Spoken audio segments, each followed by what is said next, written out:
श्री दुर्गा सप्तशती पाठ अध्याय 11।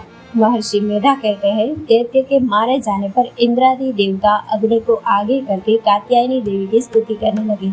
उस समय अभीष्ट की प्राप्ति के कारण उनके मुख खिले हुए थे। देवताओं ने कहा, हे शरणागतों के दुख दूर करने वाली देवी, तुम प्रसन्न हो। हे संपूर्ण जगत की माता, तुम प्रसन्न हो। विंध्येश्वरी, तुम विश्व की रक्षा करो, क्योंकि तुम इस चर और अचर की ईश्वरी हो।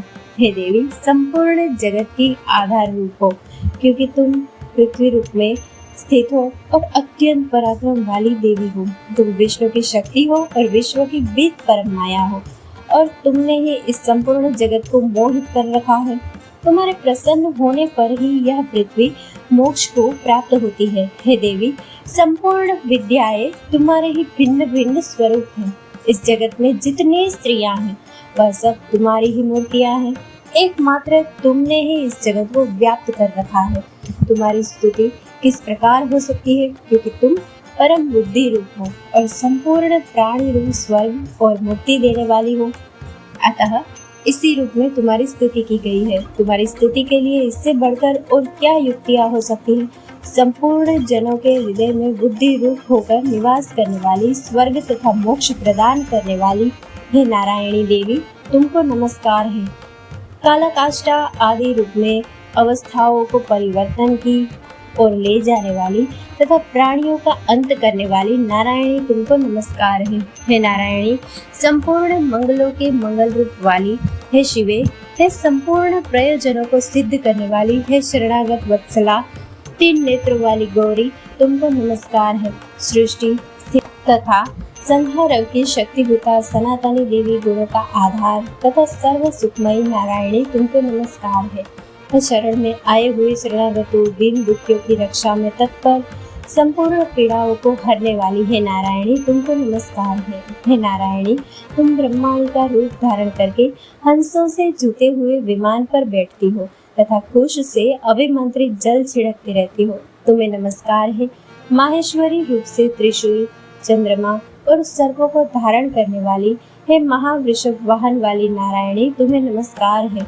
मोरों तथा मुकुटों से घिरी रहने वाली, महाशक्ति को धारण करने वाली, हे कौमारी रूप धारिणी निष्पाप नारायणी, तुम्हें नमस्कार है। हे शंख चक्र गदा फल श्रांग धनुष रूप आयुधों को धारण करने वाली वैष्णवी शक्ति रूपा नारायणी, तुम हम पर प्रसन्न हो, तुम्हें नमस्कार है। हे दांतों पर पृथ्वी धारण करने वाली वाराह रूपिणी कल्याणमयी नारायणी, तुम्हें नमस्कार है। हे उग्र नृसिंह रूप से दैत्यों को मारने वाली, त्रिभुवन की रक्षा में संलग्न रहने वाली नारायणी, तुम्हें नमस्कार है। हे मस्तक पर किरीट और हाथों में महावज्र धारण करने वाली, सहस्त्र नेत्रों के कारण उज्ज्वल वृतासुर के प्राण हरने वाली ऐन्द्री शक्ति, हे नारायणी, तुम्हें नमस्कार है। हे शिवदूती स्वरूप से दैत्यों के महामद को नष्ट करने वाली, हे घोर रूप वाली, हे महाशब्द वाली, हे नारायणी, तुम्हें नमस्कार है। दाढ़ों के कारण विकराल मुख वाली, मुंडमाला से विभूषित मुंड मर्दिनी चामुंडा रूपा नारायणी, तुम्हें नमस्कार है। हे लक्ष्मी, लज्जा, महाविद्या, श्रद्धा, पुष्टि, स्वरा, ध्रुवा, महारात्रि तथा महाविद्या रूपा नारायणी, तुमको नमस्कार है। हे मेधा, सरस्वती, सर्वोत्कृष्ट ऐश्वर्य रूपिणी पार्वती, महाकाली, नियंता तथा ईश रूपिणी नारायणी, तुम्हें नमस्कार है। हे सर्वस्वरूप, सर्वेश्वरी, सर्वशक्ति युक्त देवी, हमारी भय से रक्षा करो, तुम्हें नमस्कार है। हे कात्यायनी, तीनों नेत्रों से भूषित, यह तेरा सौम्य मुख, सब तरह के डरों से हमारी रक्षा करो, तुम्हें नमस्कार है।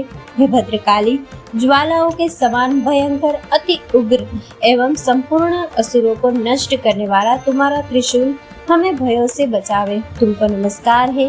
हे देवी, जो अपने शब्द से इस जगत को पूरित करके दैत्यों के तेज को नष्ट करता है, वह आपका घंटा इस प्रकार हमारी रक्षा करे, जैसे कि माता अपने पुत्रों की रक्षा करती है।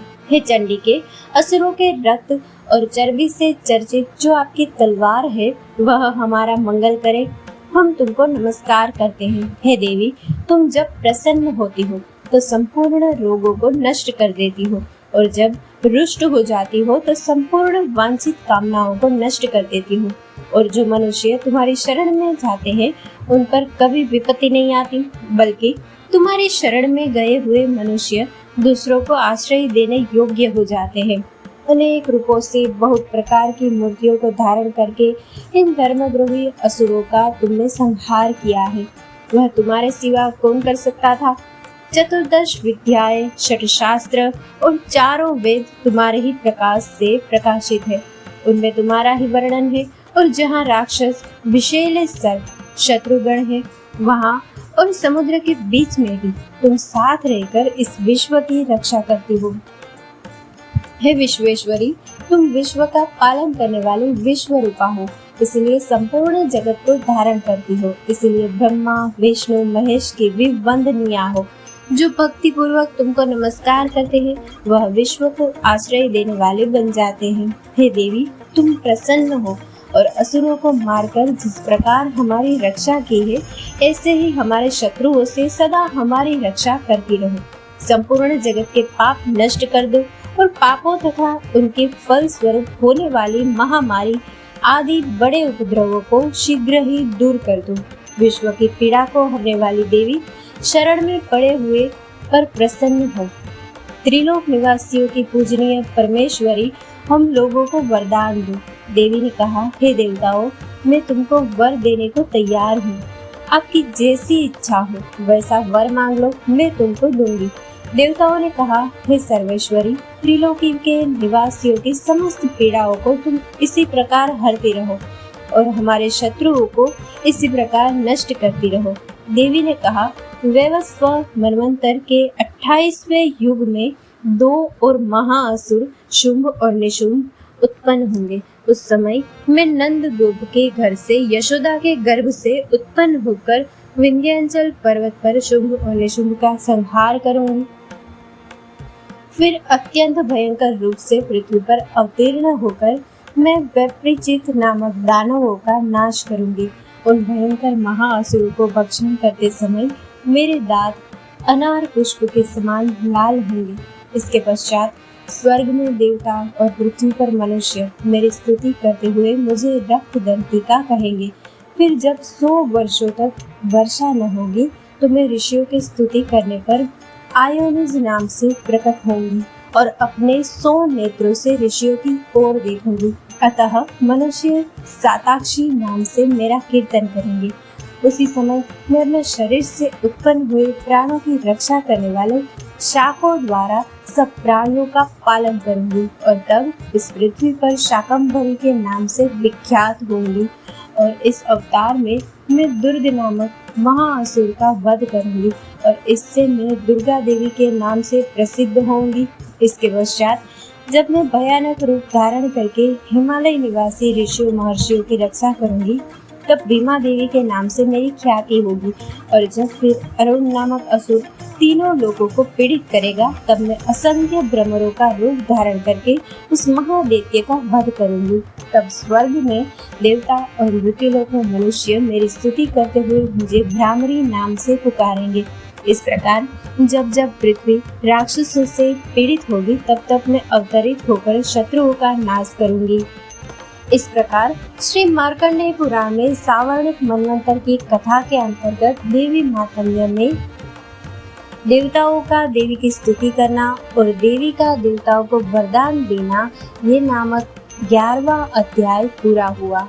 दोस्तों, इस कथा को लाइक, शेयर और हमारे चैनल को सब्सक्राइब करना ना भूलें। जय श्री राम।